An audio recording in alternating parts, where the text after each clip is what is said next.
भाइयों और बहनों, जो भाइयों ने इतनी सभ्यता से,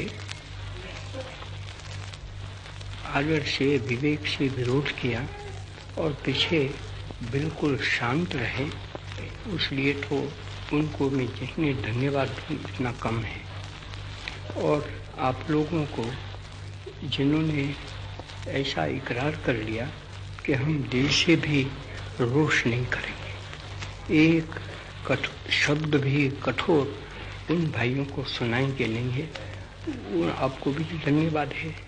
सब मुझको मीठा ही लगता है और मैं तो ये समझ रहा हूँ कि इसका एकाएक तो कोई हम हादसा तो नहीं बता सकते हैं, हमारे पास कोई जादू तो नहीं है, लेकिन इतना मैं आपको अनुभव से कह सकता हूँ, ये जो सभ्यता सब ने बताई है उसका परिणाम तो हमको अच्छा ही मिलने वाला है, इसमें मेरे दिल में कोई शक नहीं है। आपने जो आज भजन सुना तो मैं तो कोई समझता तो नहीं हूँ संगीत के बारे में, वो तो मैंने आपको कहा, लेकिन इतना तो मैं समझ गया कि उस रोज जो उन्होंने हमको भजन सुनाया और आज भी सुनाया, वो उसका राग तो ऐसा कहो मामूली चीज़ है। ऐसे जैसे हमारे में गुजराती में कहते हैं दोहरा है, तुलसीदास का दोहा है, तुलसीदास की चौपाई है, उसमें क्या भरा था? चौपाई तो बचपन से मुझको सिखाई गई, पाठशाला में बैठा तो दोहरा सीखो, दोहा, चौपाई सीखो, भुजंगी छंद सीखो, उसमें कोई बहुत सीखने की चीज़ ही नहीं रहती है। एक बच्चे को भी थोड़ा पिंगल शास्त्र सिखा दो तो वो अपने आप को बना देता है, वो छंद बना सकेगा, उसमें कोई काव्य होगा कि नहीं तो दूसरी बात है। तो यहाँ तो ऐसा एक मामूली चीज़, उसको भी उन्होंने, क्योंकि उनके पास कंठ है, उनके पास वो कला है, तो इस कला और कंठ में जो माधुर्य भरा है उसमें दे दिया तो बहुत मीठा लगा, मुझको तो बड़ा मीठा लगा कि ये एक मामूली चीज़ है, उसको भी बहुत सुंदर करके बताया।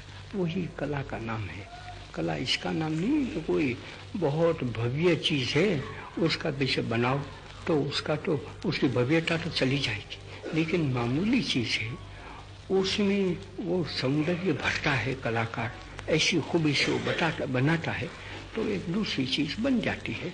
ऐसा मैंने इसमें पाया। और उसमें कहा तो क्या है कि उसमें भी तो एक वस्तु जो भरी है वो तो ये है कि मन मंदिर में, तो मन को तो मंदिर बनाया, मन वो तो हमारा मन भ्रष्ट रहता है तो उसको कोई मंदिर थोड़ा कह सकता है।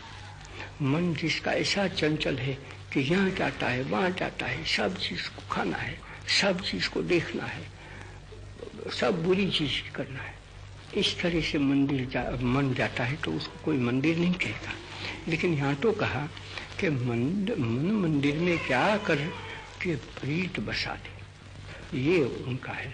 तो अहिंसा का शिक्षण हो गया उसमें, एक सामान्य शब्दों में, लेकिन उसमें एक तो कंठ का माधुर्य भरा है, गाने में कला भरी है, और दूसरा उस शब्दों में तो चमत्कार रहा है, वो तो कवि का काम है, तो वो उन्होंने दिया।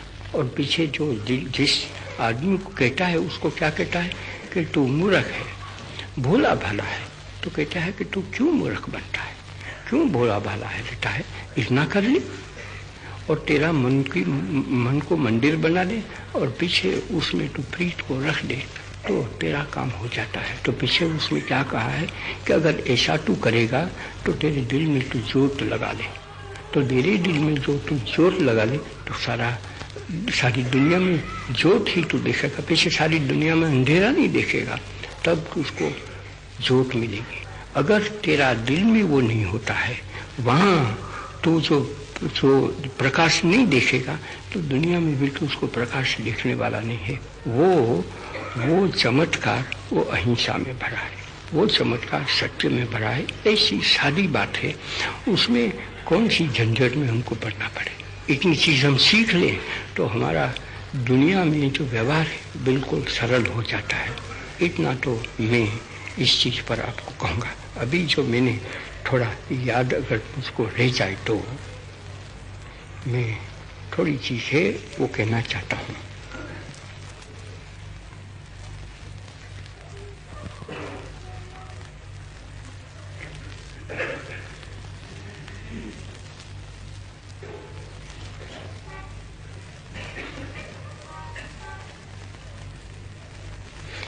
ऐसी बात है दो, एक तो गरीब आदमी जो पड़े हैं, तो गरीब आदमी को तो जो बड़े बड़े हैं वो छोड़ देते हैं। ये बहुत बुरी बात है, लेकिन ये हमारा लक्षण बन गया है और मैंने इसी वक्त बना है ऐसा मैं नहीं कहना चाहता हूँ। वो तो बहुत जगह पे वही बना है। आखिर में मैं तो रहा ना नवखाली में, तो नवखाली में जो गरीब लोग थे वो तो रह गए, उसको पूछा नहीं। जो धनिक लोग थे जिसके पास कुछ 2 पैसे पड़े थे तो पैसे लेकर, उस वक्त तो ये कुछ हो नहीं गया था, लेकिन कलकत्ते में कुछ हो गया था, तो वहाँ पीछे वो हिंदू पड़े थे। वहाँ तो कोई सिख तो रहता नहीं था, कोई बड़ा होगा तो दूसरी बात है, सिर्फ हिंदू ही थे। और उसमें वो अछूत जाति जिसको हम कहते हैं अपनी मूर्खता में, वो तो है, और वो तो बहुत पड़े थे, नमोशूद्र उनको कहते हैं। तो उनके तो एक देहात, और कितनी देहात भरी है वहाँ। तो मैं तो सब जगह पे गया हूँ ना, तो वहाँ से वो जो धनिक लोग थे वो भागे, कोई आसाम गया, कोई कहीं गया, कोई कहीं गया, और गरीबों को छोड़ दिया। गरीब क्या करे, गरीब के विषय ऐसा ही ना डब जाए। वो दिल में राम है लेकिन मुख में राम का नाम नहीं ले सके, उलट पड़ी है बेचारी, शंखा पहनती है। वो तो जो जिसका विवाह हो गया है उसको पहनना ही है। वो अगर टूट जाए और उसके हाथों पर वो न रहे तो वो रोना शुरू कर देगी। और यहाँ उसको सिंदूर लगाना है, कुमकुम लगाना है, वो अगर नहीं लगाया है तो औरत पीछे बेचारी वो परेशान हो जाती है, सब चीज़ को भूल सकती है, लेकिन वहाँ भूल गई क्योंकि गरीब रह गई। और गरीब रहें तो पीछे वो क्या करें, तो उन्होंने ऐसा किया। तो मैं ये नहीं कहना चाहता हूँ कि यहाँ, लेकिन आज पंजाब से आ रहे हैं, दूसरी जगह से आ रहे हैं, तो उसमें जो धनिक है वो तो कुछ न कुछ अपना कर लेते हैं, कुछ न कुछ पैसे मिलते हैं, उनको दोस्त भी मिलते हैं, लेकिन गरीब को क्या मिलेगा? तो गरीब कहाँ जाए? तो मैंने तो वहाँ से मैं सीखता आया, और वहाँ तो हिंदू थे, बिहार में चला गया तो मुसलमान थे। तो मुसलमानों को भी मैंने यही बताया कि आप में मर गए हो तो मर गए, लेकिन जो अच्छे हैं, धनिक जो जा सकते हैं वो तो चले जाएं और अपना संभाल लें। और पीछे गरीब का बेली तो इसलिए तो निकला है ना कि गरीब का बेली परमेश्वर है। तो परमेश्वर तो है, लेकिन परमेश्वर कहाँ हाथ से मुंह से काम करता है, लेकिन वो तो दूसरों को प्रेरणा कर लेता है, वो दूसरों के मार्फत से काम कर लेता है। लेकिन हम अगर कठोर बन जाए, ईश्वर को भूल जाए, नास्तिक बन जाए, तो हमारे यही हाल है ना कि जिसके पास थोड़ा धन है वो धन उसका परमेश्वर बन गया, वो कहीं भी भाग गए, और गरीब है वो पड़े रहे। तो मुझको परेशानी में जो गरीब लोग हैं वो बेचारे लिख सकते हैं तो लिखते भी हैं कि हमारा तो कुछ करो, मैं कौन करने वाला था। लेकिन वो जानते हैं ना कि मैं तो इतने वर्षों से आपके बीच में पड़ा हूँ, तो गरीबों का काम तो करता ही हूँ। तो इसलिए वो देखते हैं, मेरी ओर देखें, लेकिन मेरी ओर देखने से उनको क्या मैं कर सकता हूँ? मेरे पास कहाँ कोई ताकत है, सत्ता है, कुछ नहीं। लेकिन तो भी वो लिखते हैं, लेकिन उससे मुझको ज्ञान तो मिल जाता है कि ये है। अब यहाँ हमारे पास इतनी शिविर चलती है, उसमें काफ़ी गरीब लोग पढ़े हैं, धनिक भी पढ़े हैं, धनिक नहीं है ऐसा नहीं है। और उसमें ऐसे अच्छे भी हैं कि जो उनको खाना खिलाकर खाते हैं, उनको पहनना देकर पीछे वो पहनते हैं, उसके सिवाय वो सुखी नहीं बन सकते। ऐसे तो हैं, लेकिन ऐसे तो बहुत कम है, बाकी है वो चले जाते हैं। तो मैंने ये कह दिया है कि जो यहाँ आ गए हैं वो भी धनिक और गरीब ऐसा हिस्सा न कर ले। या तो ये बड़े कबीले का है, पर इससे तो नहीं है, नाट जाट उनकी ऊंची है, और एक की नीचे है तो नीचे है, उसको घृणा की नज़र से देखें, वो तो कोई उसमें धर्म नहीं है, तो अधर्म है। इसलिए मैंने कह दिया है कि मैं तो कहूँगा साफ साफ सबको कि जो ऐसे लोग हैं उनको भी गरीबों को साथ लेकर चलना है, गरीबों को खाना देकर खिलाना है। एक लोग का तो मैंने बात की, वो तो उससे तो काम नहीं निपटता है, सब लोगों को ऐसा करना है। अगर ऐसा करे तो पीछे वो संगठित रूप में रह सकते हैं। आज मेरे पास कोई सज्जन आ गए तो उन्होंने देखा कि यहाँ ऐसी कैंप देखी कि जो देखकर वो खुश हुए, और उन्होंने कहा कि यहाँ तो हम गए तो बहुत अच्छा था, साफ सुथरा, लोग भी अच्छी तरह से लेते थे। उन्होंने भी ये तो देख लिया कि हाँ ये भी विभाग तो पड़े हैं कि जो मानते हैं कि हम तो बड़े हैं, हम तो ऊंच जाति है, वो नीच जाति है।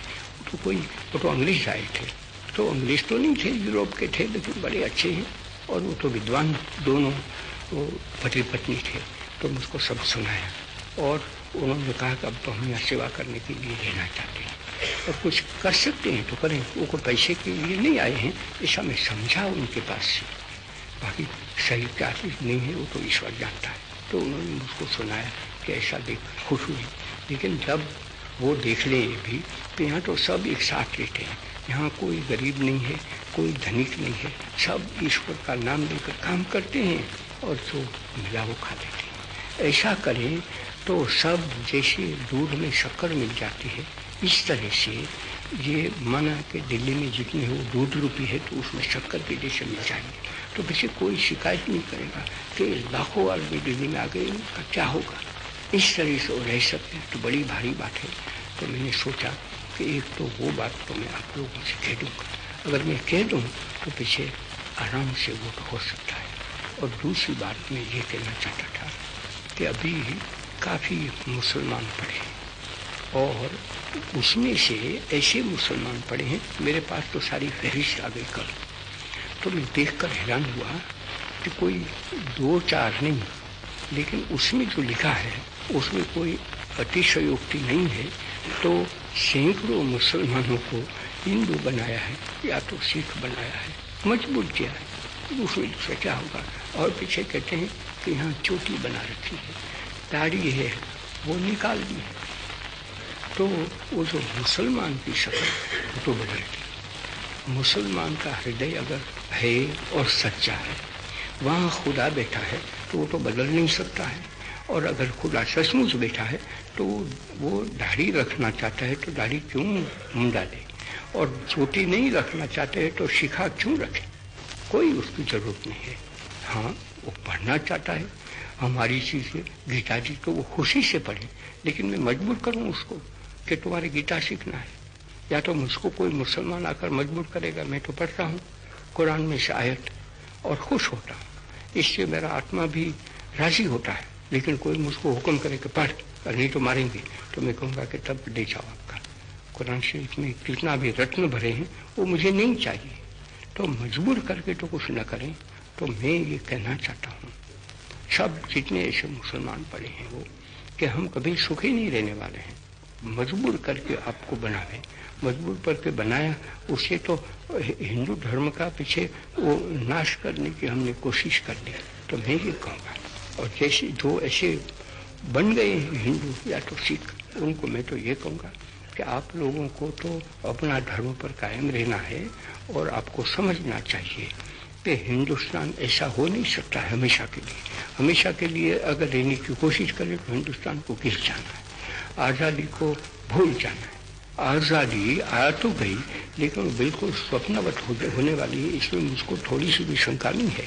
इसलिए मैं तो ये कहूँगा कि ऐसे जितने लोग पढ़े हैं मुसलमान, उनको बिल्कुल निडर होकर पढ़ा रहना है। अगर वो यहाँ तक कहें और उनको भी कह सकते हैं तो मुझको बड़ा अच्छा लगेगा कि वो कहें कि भाई वो तो हमने किया तो हम डर गए थे, लेकिन अभी हम समझ गए हैं कि जो खुदा परस्त है, ईश्वर का भक्त है, उसको किसका डर रह सकता है। वो डरेगा तो बिल्कुल ईश्वर से ही डरेगा, दूसरा किसी से नहीं डरेगा। और ईश्वर का डर तो अच्छी बात है, क्यों कि वो तो प्रीति का, प्रेम का धाम है, दया का सागर है। उससे डरो तो भी हम तो कृतार्थ हो जाते हैं। तो डर रखना ही है तो ईश्वर का रखें। इंसान का कभी नहीं। इस तरह से अगर वो रहें तो कह देंगे कि हम बने तो सही, लेकिन अभी हम उससे तो मरना भला समझेंगे। या तो हमको कहीं भेज देते हैं, पाकिस्तान तो जाना नहीं चाहते हैं, और जो नहीं जाना चाहते हैं एक को भी मजबूर करके हम भेज नहीं सकते। ठीक है कि वो लियाकत अली साहब हमारे प्रधान हैं, उनके साथ हो गया कि जो वहाँ हिंदू है और आना चाहते हैं तो यहाँ आ जाए, और यहाँ जो मुसलमान पढ़े हैं वो पाकिस्तान जाना चाहते हो जाए।